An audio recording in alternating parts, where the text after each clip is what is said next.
నేను ఇక్కడున్న పిల్లలందరికీ 2-3 విషయాలు చెప్పాలనుకుంటున్నాను. జీవితంలో మనందరూ ఒక లక్ష్యం పెట్టుకోవాలి. అంటే 5 సంవత్సరాల్లో మీరు ఎక్కడ ఉండాలనుకుంటున్నారు. ఫర్ ఎగ్జాంపుల్ 10th క్లాస్ లో ఎంత మార్కులు తీసుకొద్దాం, దాని తర్వాత మనం ఇంజనీరింగ్ ట్రాక్ వెళ్దామా, అంటే ఎంపీసీకి వెళ్దామా, బైపీసీకి వెళ్దామా, ఎంబైపీసీకి వెళ్దామా, లేదంటే సిఈసీకి వెళ్దామా, ఇతర ట్రాక్స్ కి వెళ్దామని ఇప్పటి నుంచే మనం ఆలోచించాలి. ఒక టార్గెట్ పెట్టుకోవాలి.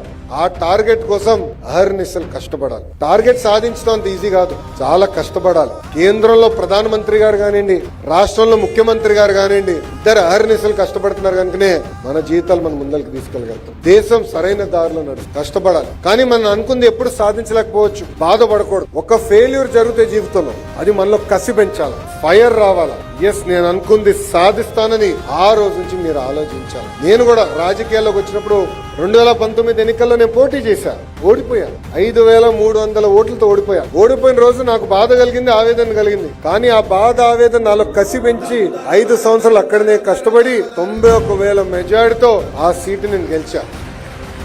మనలో కసి అనేది చాలా చాలా అవసరం. ఆ హంగర్ అనేది ఉన్నప్పుడే మనం అనుకున్న లక్ష్యాలు మనందరం సాధించగలుగుతాం. సంఘాలు ఉంటాయి, పిల్లలు ఉంటారు. ఏ చిన్న సమస్య ఉన్నా మిమ్మల్ని బ్లేమ్ చేస్తారు. మీకు ఆ శాఖ అవసరమా అని నన్ను అడిగారు. ఆనాడే చెప్పా, నాకు కఠినమైన పనులు చేయాలని చాలా ఇష్టం. తప్పనిసరిగా విద్యాశాఖ మంత్రి అవుతాను. వ్యవస్థలో మార్పు తీసుకొస్తా. మన పిల్లల భవిష్యత్తు మార్చే బాధ్యత నేను తీసుకుంటానని చెప్పారు.